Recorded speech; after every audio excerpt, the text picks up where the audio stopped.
إلى قاء الله أما بعد فقد قال الله في كتاب حكيم بسم الله الرحمن الرحيم ياسين والقرآن الحكيم درود پڑھ دیں اللہم صلی علی محمد و آل محمد. ایک سورہ فاتحہ مرحومین کے لیے پڑھیں.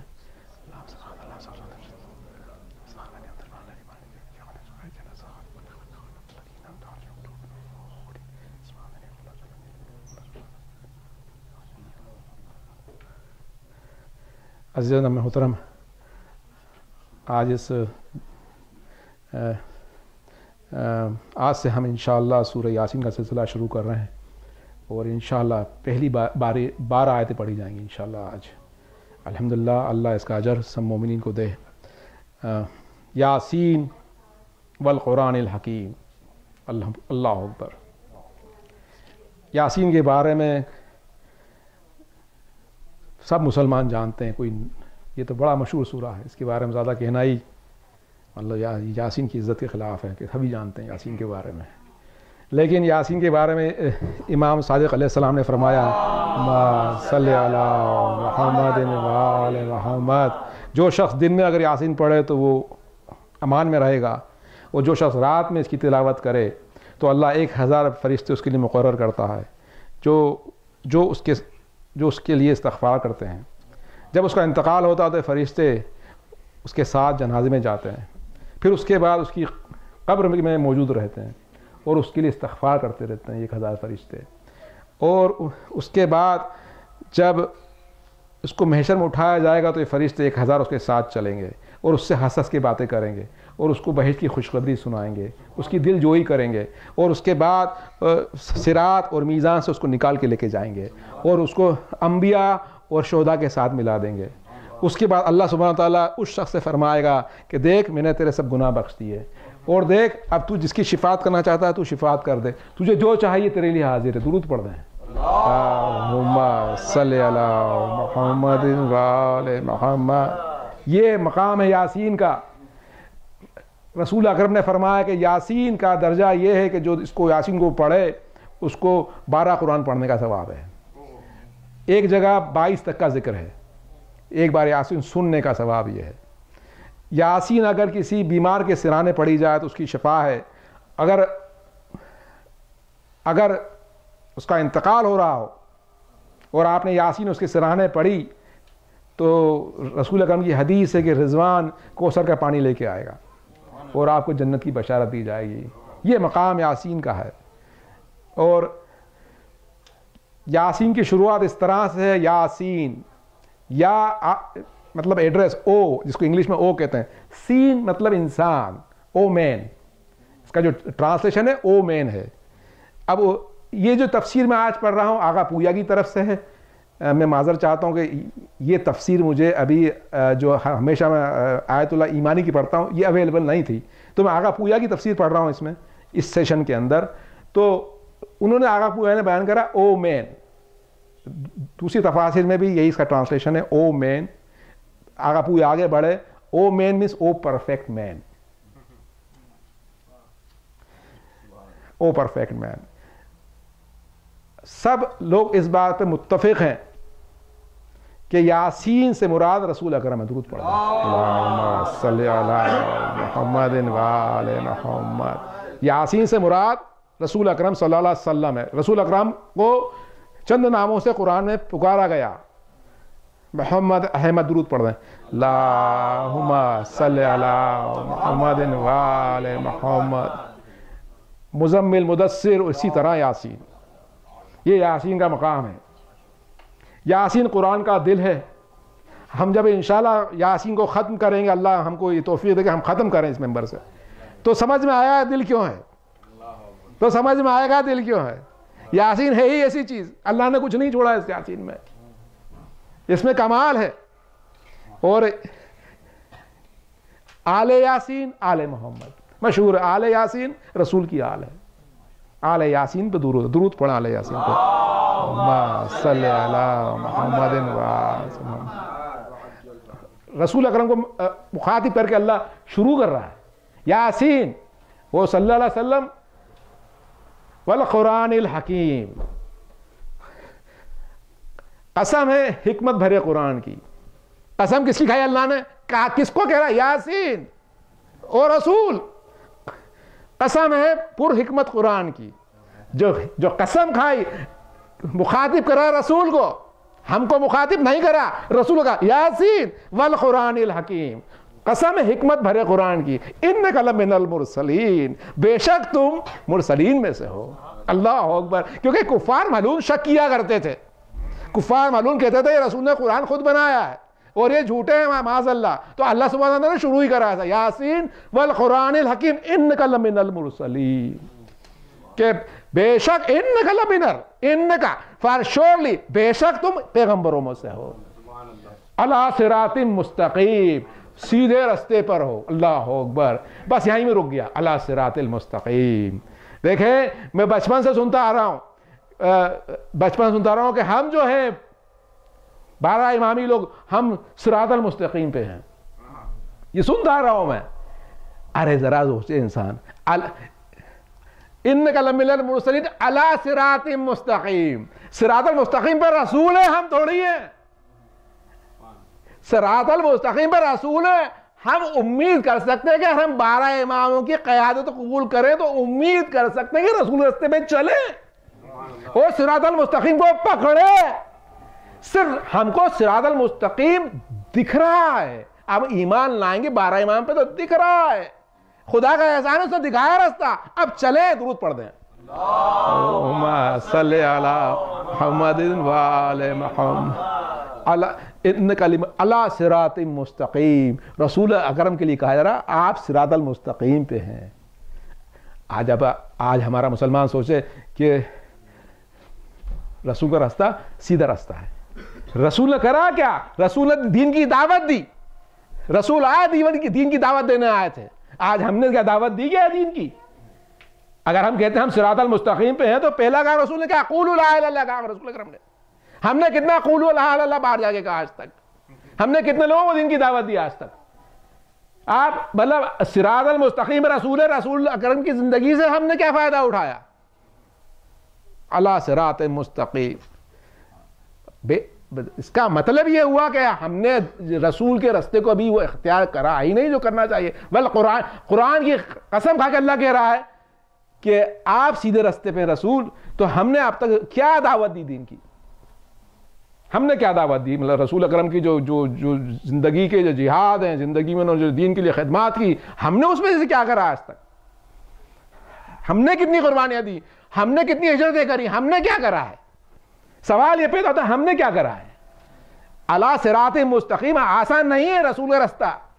رسول کے رستے کی ہم کو زندگی میں اسٹڈی کرنا چاہیے کہ رسول نے کیا کیا قربانیاں دی اور ہم نے کیا کرا آج تک. ہم نے کیا کرا؟ رسول کا نمونہ ہے کہ رسول نے جو زندگی کی وہ صراط المستقیم ہے جو امام حسین نے بعد میں کر کے دکھا دیا. ہم نے کیا کرا آج تک؟ دعا کو ہم اللہ سبحانہ وتعالیٰ سے کہ ہم کو یہ توفیق دے کہ سیدھا راستے کو جو دکھایا اس میں چل کے دکھا. درود پڑھ دیں. اللہم صلی علی محمد وآل محمد. الحمدللہ.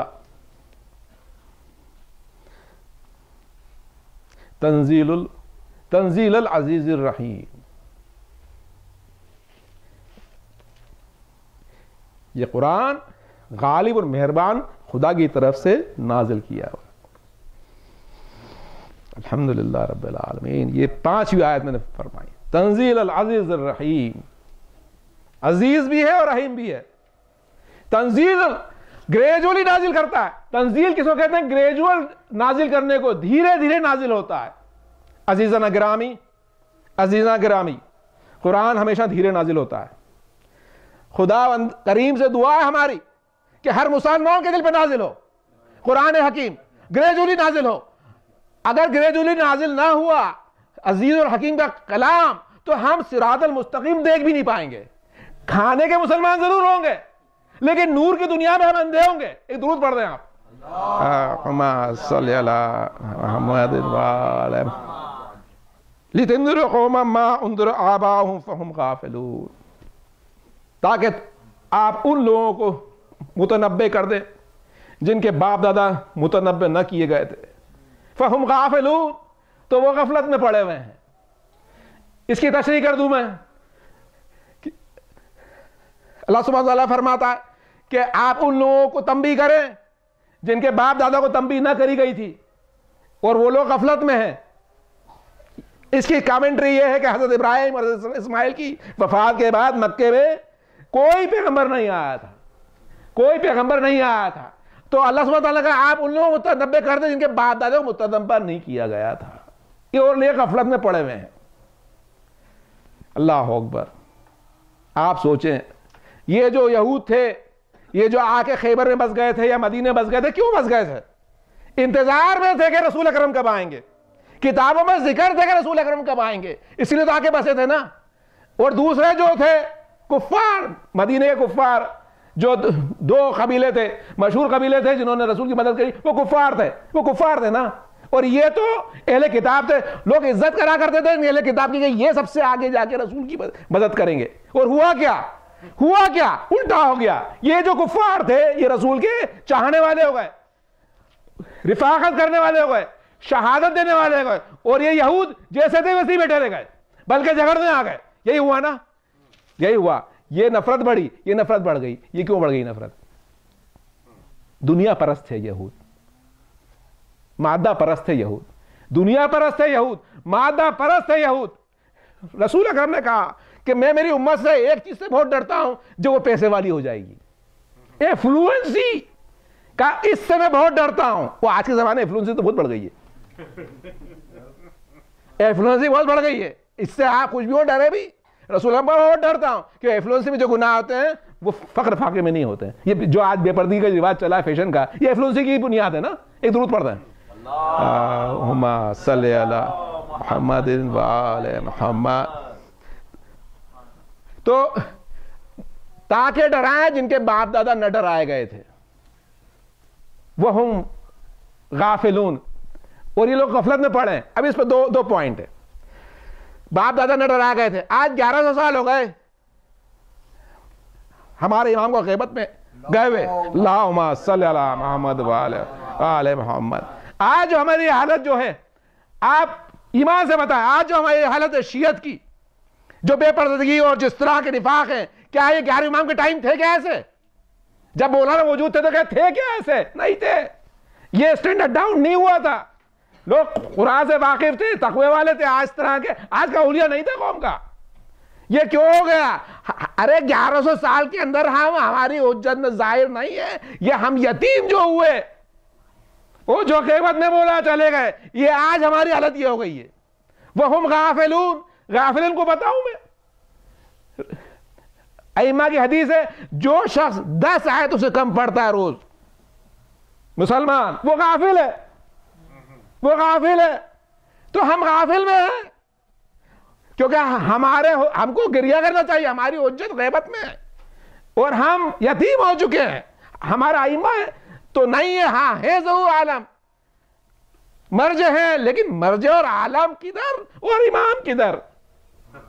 آپ سوچیں ہم کتنے یتیم ہیں اور ہم کتنے, اگر آپ سوچیں دل پہ ہاتھ رکھیں, اگر ہم نے 10 آیتیں نہ پڑھی تو ہم غافلین میں سے ہیں. خدا ہم کو ہدایت دے کہ ہم ڈرے, اور خدا ہمارے باپ دادوں کو بخش دے کہ اگر ہمارے باپ دادا نے گناہ کرا اور رسول کے راستے پہ نہ چل پائے تو خدا ان کی مغفرت کرے. ایک درود پڑھتے ہیں.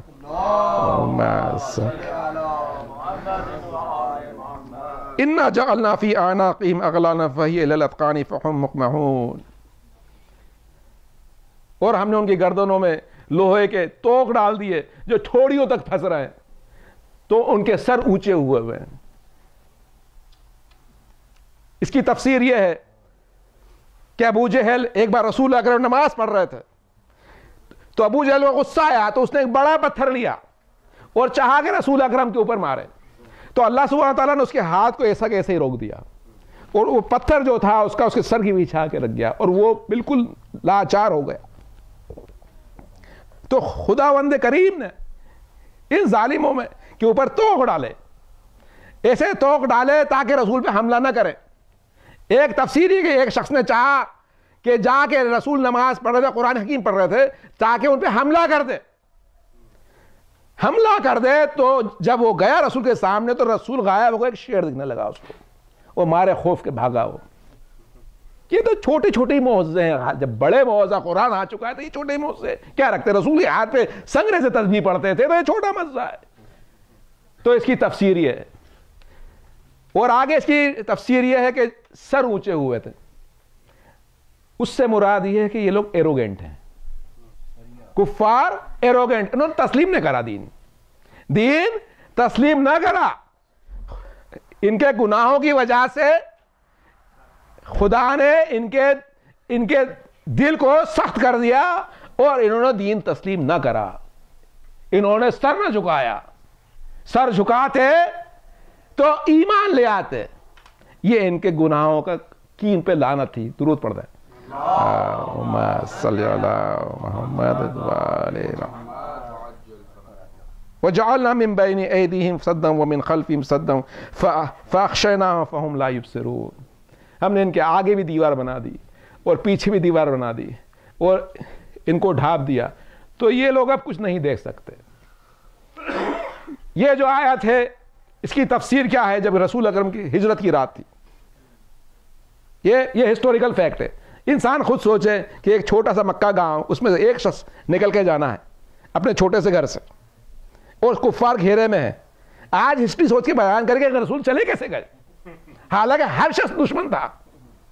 یہ اس آیت کی دلیل ہے کہ ہسٹوریکل فیکٹ ہے کہ وہ ہجرت پوری ورلڈ کو معلوم ہے. رسول نے ہجرت کی, ایک رات کری, سب کو معلوم تھا جانے والے ہیں. وہ گھیرے ہوئے تھے, گھر کو گھیرے ہوئے تھے. یہ آیت کی تصدیق ہے کہ کس طرح سے خدا نے دیوار بنائی, ایک آگے دیوار بنائی, ایک پیچھے دیوار بنائی, پھر ڈھانک دیا فہم لا یبصرون, تاکہ وہ کچھ نہ دیکھ سکے. یہ صداقت کی ہسٹوریکل آیت ہے کہ ایک شخص ایک چھوٹے سے, پہلے تو چھوٹے ہی گھر ہوا تھے, بڑے کون سے محل ہوتے تھے. رسول اکرم چھوٹے گھر کو چھپانا کوئی بڑا کام ہے کیا؟ وہ کفاروں نے گھیر رکھا تھا شب ہجرت. لیکن خدا نے یہ آیت حق بتاتی ہے کہ کس طرح اللہ سبحانہ تعالیٰ نے رسول اکرم کی حفاظت کری, ان کی آنکھوں پہ جو پردے ڈالے, آگے دیوار بنائی, پیچھے دیوار بنائی اور پھر ڈھانپ دیا. فاخشیناہم فہم لا یبصرون, سب ساتھ میں, پورا منافق ساتھ میں. یہ حق آیت ہے جو آج ہسٹوریکل فیکٹ میں زیادہ سمجھ میں آتی ہے. ضرورت پڑتا ہے اللہم صلی علی محمد وسواء علیہم انذرتم ام لم تنذرہم لا یؤمنون. تم ان کو نصیحت کرو یا نہ کرو برابر ہے, وہ ایمان نہ لانے والے ہیں. تم نصیحت کرو نہ کرو برابر ہے, وہ ایمان نہ لانے والے ہیں. اللہ تعالیٰ جس کو گمراہ کرے نا اس کو کوئی ہدایت نہیں کر سکتا. یہ جو تھا ابلیس, خدا کو معلوم تھا شروع سے کافر تھا, یہ کھڑا ہو گیا تھا وہاں, خدا کو معلوم تھا کہ کافر ہے, یہ کافر ہے, تو اللہ نے صرف ظاہر کرا تھا. اگر ہم نے, میں علامہ طباطبائی کی تفسیر پڑھ رہا تھا, اللہ رحیم و رحمان ہے, اللہ ہر ایک پہ رحمت کرتا ہے اپنے بندے پہ. پہلے اللہ کہتا کہ تو آگے بڑھ, میں تیری مدد کروں گا. لیکن اگر بندہ خود گستاخی پہ آ جائے اور خود اپنے اوپر ظلم اتنا کرنے لگے, اتنا پراؤڈ ہو جائے, اتنا ایروگنٹ ہو جائے, پہلے تو خدا کہتا آگے بڑھ, اتنا ایروگنٹ ہو جائے کہ اس کی حد بڑھ جائے, تو پھر اس کو خدا گمراہ کر دیتا ہے. یہ خدا کی طرف سے لعنت ہوتی ہے کہ خدا گمراہ کرتا ہے. یہ گناہوں کی کثرت کا نتیجہ ہے. خدا ہم کو ان میں سے نہ کر دے. اور اس میں کیا ہوتا ہے, اس کی نشانی کیا ہے کہ ان کو ڈراؤ نہ ڈراؤ, ان کو کچھ سمجھ بھی نہیں آتا. وہ سواء علیہم انذرتم ام تنذرہم لا یؤمنون, برابر ہو جائے گا. دو طرح کے لوگ بیٹھے رہتے ہیں. ایک وہ رہتے ہیں جو آپ آیتیں پڑھے تو خوش ہوتے ہیں اور ان کو لطف آتا ہے, یہ اللہ کی طرف سے ان کو لذت ہے. اور ایک وہ ہوتے ہیں کہ یہ جو آیتیں شروع ہوئی یہ کب ختم ہونے والی ہے, یہ کب ختم ہوگی, ان لوگوں کو سوچنا چاہیے کہ بھائی اگر آیتوں کو آپ تھک رہے ہیں, اگر یہ کب ختم ہوگی تو جنت میں اور کیا ہونے والا ہے. تو پھر جنت میں تو آپ پریشان ہو جائیں گے. جنت میں تو خدا کا ذکر سوا کیا ہے, آپ کیا پارٹی کرنے جانے والا ہے جنت میں کیا؟ تو پھر آپ جنت کے لیے پریپیئرڈ نہیں ہیں. آپ جب آپ پریپیئرڈ نہیں تو آپ جنت میں کیسے جائیں گے؟ آپ جائیں گے تو آپ پریشان ہو جائیں گے. آپ کو تو ہم کو چاہیے کہ خداوند کریم سے بھیک مانگے کہ خدا تیری آیتوں میں ہمارا دل لگا دے، تیری آیتوں میں ہمارا دل لگا دے، دل رچا دے، صرف لطف آئے، محبت آئے تو تیرے لفظوں میں آئے، لطف آئے تو تیرے ذکر میں آئے، لطف آئے تو تیرے نبی کا ذکر میں آئے، لطف آئے تو ہلال کا ذکر میں آئے، صرف حلال میں ذکر میں لطف آنے لگے، جس دن حلال میں ذکر میں لطف آنے لگا سمجھ لے گا آپ جنت کے لیے تیار ہو گئے۔ درود پڑھ دیں اللہم صلی علی محمد وعلی محمد۔ انما تنذر من اتبع الذکر وخشی الرحمن بالغیب فبشرہ بمغفرۃ واجر کریم۔ اس بات کو اللہ سبحانہ وتعالیٰ نے آگے کہہ دیا، آگے کی آیت اللہ نے بات واضح کر دی، انما تنذر، بس تم اسی کو نصیحت کر سکتے ہو جو نصیحت کی پیروی کرے۔ انما تنذر من اتبع الذکر، من اتبع الذکر وخشی الرحمن بالغیب فبشرہم بمغفرۃ واجر کریم۔ بس تم اسی کو نصیحت کر سکتے ہو جو نصیحت کی پیروی کرے گا، تو پھر اس کو تم بخشش کی اور عزت والے اجر کی خوشخبری سنا دو۔ اللہم درود پڑھ دیں۔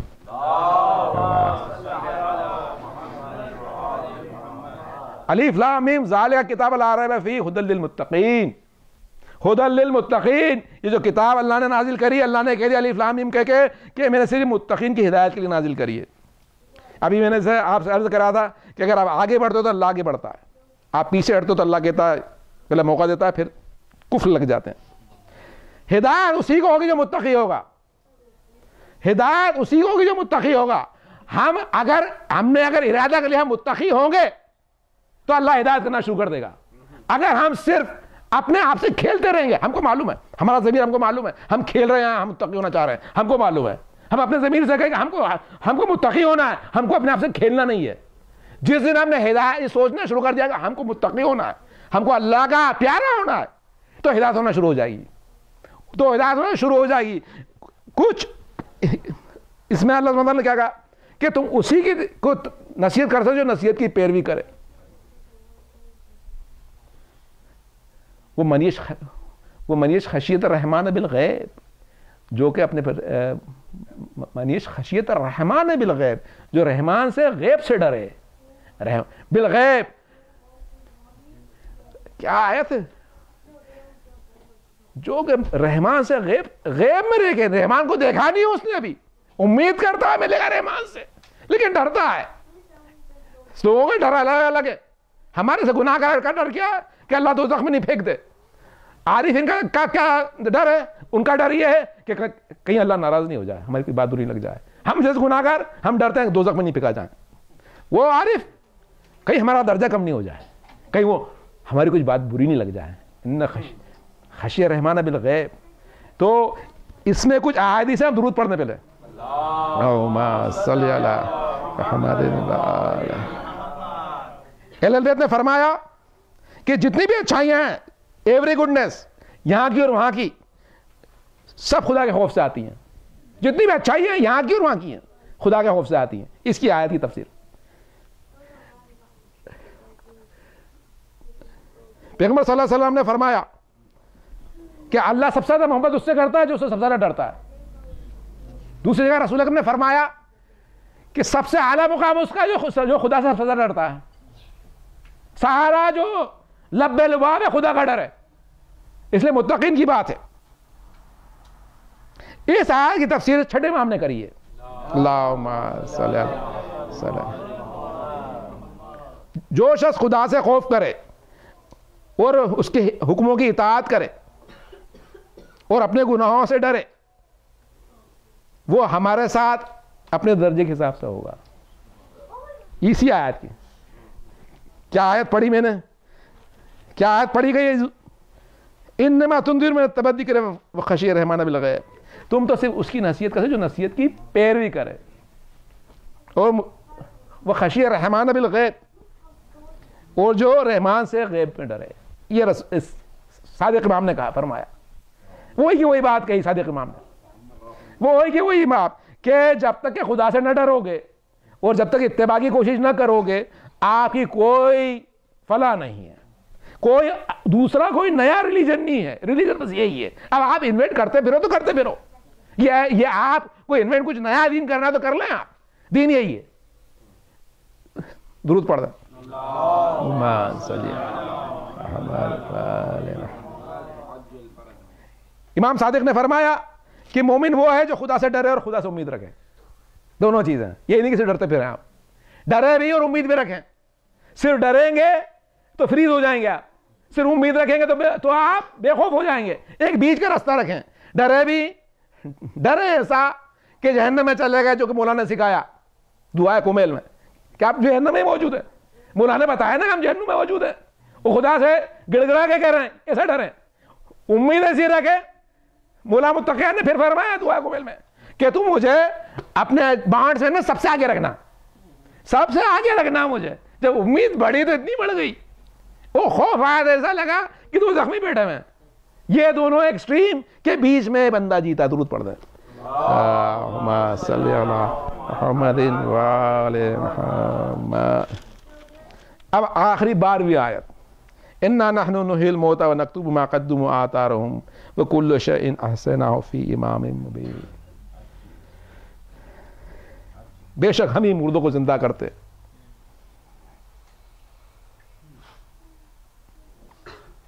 اور جو کچھ تم کرتے ہو اور جو نشان تم پیچھے چھوڑ جاتے ہو ان کو ہم قلم بند کر لیتے ہیں. قلم بند کر لیتے. نکتبو مطلب لکھ لینا, ہم اس کو لکھ لیتے ہیں. وَكُلُّ شَيْءٍ أَحْصَيْنَاهُ فِي إِمَامٍ مُبِينٍ, اور ہر چیز کو ہم نے امام مبین میں احاطہ کر دیا ہے, احاطہ کر لیا ہے. ایک درود پڑھ دیں. اللہم صلی علی محمد وآل انا نحیی الموتى انا نحن نحیی الموتى. بے شک ہم ہی مردوں کو زندہ کرتے ہیں. خدا قیامت کا دن یاد دلا رہا ہے, قیامت کا دن یاد دلا رہا ہے. دیکھو ہم زندہ کر دیں گے تمہیں, اور جو کچھ تم کر رہے ہو ہم لکھ رہے ہیں, وہ جو تم پیچھے چھوڑ رہے ہو وہ بھی ہم لکھ رہے ہیں. دونوں چیزیں لکھ رہے ہیں ہم, ایک نہیں لکھ رہے, دونوں چیز. جو کر رہے ہو وہ, اور جو وہ آثارہم, وہ آثارہم ہی مطلب جو آپ نشان چھوڑ جا رہے ہیں وہ بھی لکھ رہے ہیں ہم.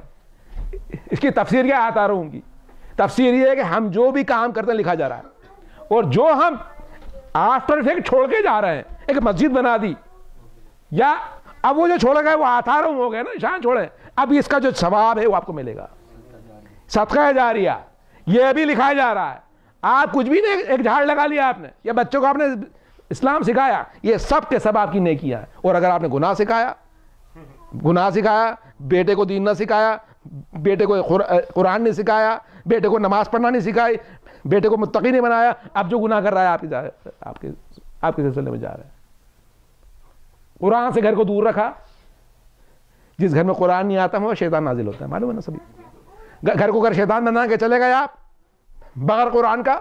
اب جتنا بھی عذاب ہے 7 پشتوں کا وہ آپ کو مل رہا ہے.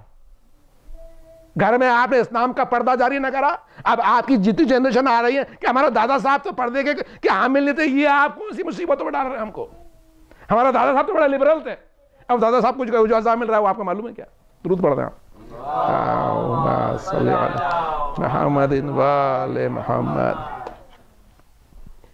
تو یہ حق ہے کہ جو کچھ بھی ہم کر رہے ہیں لکھا جا رہا ہے. اگر ہم ایمان لے آئیں اس بات پہ کہ جو کچھ کر رہے ہیں لکھا جا رہا ہے, اگر یہ ایمان لے آئیں نا تو ہم گناہ کرنا چھوڑ دیں.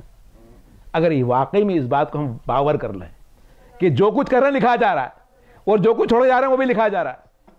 انا نحن نحیی الموتى, ہم ہی بے شک مردوں کو زندہ کرتے ہیں. آیت پڑھی نا, انا نحن نحیی الموتى. ارے موت کیا ہے؟ ایک تو وہ موت وہ جو زندہ کرے گا اللہ, وہ موت کوئی خاص موت نہیں ہے, نہ وہ زندگی کوئی خاص ہے کہ سب کو حساب دینا, سبھی کو زندہ ہونا ہے. اصلی جو حیات ہے وہ اس زندگی میں ملتی ہے, جو قرآن حکیم ابھی زندہ کرتا ہے مردہ دل کو. انا نحن نحیی الموتى, ہمارے جو مردہ دل ہیں, اگر یہ انزلنا قرآن شروع ہو جائے تو ہم ابھی زندہ ہو جائیں, اور ابھی زندہ کرنے دعوت دیتے ہیں جانا شروع کر دیں. اسی کو تو زندہ شہید کہتے ہیں. درود پڑھ دیں. اللہم صلی علی محمد و آل محمد وکل شیء احصیناہ فی امام مبین. ہم نے ہر شے کو امام مبین میں احاطہ کر لیا ہے. اس کی تفسیر تھوڑی ڈیٹیل ہے, ایک ظاہر تفسیر اور ایک باطن تفسیر ہے. ظاہر تفسیر جو کی ہے آغا پویا نے اور دوسرے علماء نے کہی ہے کہ یہ اس سے مراد امام مبین سے مراد مبین مطلب روشن, امام مینس حجت, روشن حجت. روشن حجت ہے دو ہیں, ظاہر بھی اور ایک باطن بھی ہے. ظاہر کے جو وہ ہے لوح محفوظ ہے. جو کچھ بھی ہر چیز کا علم اللہ نے لوح محفوظ میں لکھ دیا ہے. جو کتاب ہے اللہ کے پاس اس میں ہر چیز لکھی ہوئی ہے. سوکھا خوش تر کچھ بھی نہیں چھوڑا اللہ نے جو کہ اس میں نہ لکھا ہو. ہر چیز لکھی ہوئی ہے, ہر چیز لکھی ہوئی ہے اس میں. کہ ہم سوچتے نہ آ رہے کیا یہ عمل تو اللہ نے نہیں لکھا ہوگا ابھی. شیطان کہتا ہے, یہ قرآن میں اس پہ بھی آیت ہیں, تم سوچتے کہ تمہارے بہت سے عمل اللہ کو معلوم ہی نہیں ہے. ہم سوچتے ہیں ایسا کئی بار, معاذ اللہ, اللہ معاف کرے, اس لیے گناہ کرتے ہیں, شاید اللہ نے نہیں دیکھا ہوگا. استغفر اللہ ربی واتوب الیہ, یہی تو قرآن میں ذکر ہے اس کا. یہ شیطان سچواتا ہے کہ چھوڑو بھی نکل جاؤ گے, ایک بھی نہیں چھوٹے گا, چھوٹا یا بڑا. اگر اس پہ مان لیا تو ہم واقعی میں پاکیزہ ہو جائیں. جی ہاں, دوسری تفسیر کیا ہے اس کی, جو باطنی تفسیر ہے. جب یہ آیت نازل ہوئی تھی تو رسول اکرم سے لوگوں نے پوچھا تھا کہ عجیب نہ آیا تھی, امام مبین کا ذکر قرآن میں ایسا تھوڑی آیا ہے. آپ قرآن پڑھ, امام مبین ایک دم سے کہاں آیا ہے. تو صحابی کھڑے ہوئے تھے بازو میں رسول اکرم کے, کہا یہ کیا آیت آئی, امام مبین کون ہے؟ کہ امام مبین کیا توریت ہے؟ کہا کہ نہیں. کہ امام مبین انجیل؟ کہا نہیں. تو کہا پھر کیا ہے امام مبین؟ تو کہا کہ وہ علی آ رہے ہیں, یہ امام مبین ہے. اللہم صلی علی محمد و آل محمد, یہ امام مبین ہے, یہ امام مبین ہے. کہا رسول اکرم نے کہا خدا نے سارا علم مجھے دیا ہے اور میں نے سارا علم علی کو سکھایا ہے. یہ ہیں تمہارے پیشوا, ان کے پاس اللہ تعالیٰ نے سب علم دیا. جبھی تو رسول کون تھا جسے دعویٰ کرا سلونی کا مولا متقیان کے علاوہ؟ کیوں نہیں کرا؟ کون شاہد تھا رسول کی رسالت کا سوا مولا متقیان کے؟ کیونکہ ان کو علم تھا. ایک درود پڑھ دیں, اللہم صلی علی محمد و آل محمد. بس دنیا کو یہی بات بری لگی کہ ساری تعریفیں آپ کی ہیں, آپ اللہ کی طرف سے لیڈر ہیں, اور ہم کیا ہیں؟ یہ جو حسد ہوتا ہے انسان کو مار ڈالتا ہے. یہ جو حسد جو ہوتا ہے انسان کو مار ڈالتا ہے. آل یاسین سے جو حسد ہوا یہ اس لیے ہوا کہ انک لمن المرسلین, کہ بے شک آپ مرسلین میں سے ہیں. تو حسد یہ تھا معاویہ کو کہ یہ رسالت یہاں کیوں آ گئی تھی. اسی لیے یزید نے کہا تھا کوئی رسالت نہ آئی, یہ حسد تھا. رسول اکرم کے لیے اللہ تو کہہ رہا انک لمن المرسلین, اور یزید پلید حاسد تھا نا, تو کہنے لگا کہ کوئی وحی نہیں آئی تھی. والقرآن الحکیم کا اللہ کہہ رہا ہے, وہ یزید پلید کیا کہہ رہا ہے؟ کوئی وحی نہیں آئی تھی, یہ بنی ہاشم کا چوچلا تھا. اس یزید پلید نے ڈکلیئر کرا ہے کہ میں ملعون ہوں اور منافق ہوں. درود پڑھ دیں, اللہم صلی علی محمد محمد. آل یاسین نے جو تکالیف اٹھائیں, یہ جو تکالیف اٹھائیں اللہ صراط المستقیم سے اٹھائی, کیونکہ وہ صراط المستقیم کی طرف جا رہے تھے. عزیزان گرامی, صراط المستقیم کی طرف جانا آسان کام نہیں ہے. صراط المستقیم وہ ہوتا ہے کہ انسان کو اپنی دنیا بیچنا پڑتی ہے, جان اور مال بیچنا پڑتے ہیں, بادشاہوں سے ٹکر لینا پڑتی ہے, بچوں کی قربانیاں دینا پڑتی ہیں. صراط المستقیم ہم نے آج کے زمانے میں دیکھی انقلاب اسلامی سے کہ صراط المستقیم کس کو کہتے ہیں, کہ طاغوت سے ٹکر لینا, یہ صراط المستقیم ہے. اب امام زمان کا ظہور کا ٹائم بہت نزدیک ہے. بڑے علماء کہہ رہے ہیں کہ اب تیار ہو جاؤ, اب ٹائم بہت قریب ہے. تو ہم کو چاہیے کہ امام حسین کے راستے کو اختیار کرنے کا سوچے. صرف یہ سوچ کے نہ بیٹھ جائے کہ ہم تو بس 12 امام ہی ہیں اور ہماری تو فلاح ہو جائے گی, امام بخشش کرا دیں گے. ارے دین یہ ہے کہ مولا کی رفاقت کرنا, قربانیاں دینا, ہمارے گلے کٹوانے کے لیے وہ تیار رہنا ہے, ہمارے بچوں کو شہادت کی تربیت دینا ہے, ہماری بہنوں کو یہ نصیحت دینا کہ قربانیاں ہو تو کیسے بی بی زینب نے قربانیاں دی تھی, کیسے بی بی سکینہ قربانی دی تھی. ارے قربانیاں ہونا چاہیے. کیا کہا, آیت کیا ہے, انما تنذر من اتبع الذکر وخشی الرحمن بالغیب. تم تو صرف اسی کو نصیحت کر سکتے ہو جو کوئی اتباع کرے. اتباع جو کری دی, نصیحت کون کرتا ہے؟ جو اتباع کرتا ہے. امام خمینی نے خدا کی اتباع کری. تو کیا ہوتا ہے جب اتباع ہوتی ہے تو ہدایت ہوتی ہے, اتباع ہوتی ہے تو ہدایت ہوتی ہے. امام حسین کے ٹینٹ کے اندر اتباع کیوں تھی؟ کیونکہ وہ نصیحت کی اتباع کرتے تھے. ہدایت اس لیے تھی, ہدایت کا یہ عالم تھا کہ کئی قرآن حافظ امام حسن کے ساتھ موجود تھے. ابو الفضل خود قرآن کے حافظ تھے. بی بی زینب نے قرآن پڑھایا. یہ قرآن حافظ تھے, یہ متقیوں کے سردار تھے. ایسوں کو ہدایت ہوا کرتی ہے. ایسوں کو ہدایت ہوتی ہے کہ جب رات کا وقت آیا, 9 کی رات کا وقت آیا, تو قرآن حکیم کی تلاوت میں موجود تھے. کیوں تلاوت کر رہے تھے؟ ارے خدا کے عشق میں تلاوت کر رہے تھے. یہ عشق کی آخری منزلیں تھیں. یہ جو ان کا جو تلاوت تھا وہ ہمارا تلاوت تھوڑی تھا. یہ تو عشق خدائی کا تلاوت ہے. خدایا کل ہماری تجھ سے ملاقات ہے, اب ہمارے دل بے چین ہے, ابھی ہم تجھ کو صرف تیری آیتوں میں دیکھ رہے ہیں. کل جب شہادت ہوگی تو خدایا عرش کے وہاں تیرے نور کی تجلی دکھانا. اس طریقے سے تو انہوں نے لوہے کھائے گرم. لوہے کیسے کھائے؟ کہا گیا کہ جب گرم لوہے پڑتے تھے تو ان کے بدنوں کو تکلیف نہ ہوتی تھی. ارے تکلیف کیوں نہ ہوتی تھی؟ ارے وہ عشق میں پاگل تھے, دیوانے تھے, خدا کے مجنون تھے, جلد سے جلد خدا سے ملنا چاہتے تھے. ارے ابو الفضل کو دیکھیں, ارے قرآن حافظ. ارے کیا کہا اللہ نے؟ کہا دیکھو جو نصیحت کی پیروی کرے تم اس کو ہی نصیحت کر سکتے ہو. امام حسین نے بھی ایک نصیحت کری تھی ابو الفضل کو. اے ابو الفضل میں تمہیں نصیحت کرتا ہوں کہ تم نے جو لگائے ہیں ٹینٹ فرات کے وہاں, ان کو نکال لو.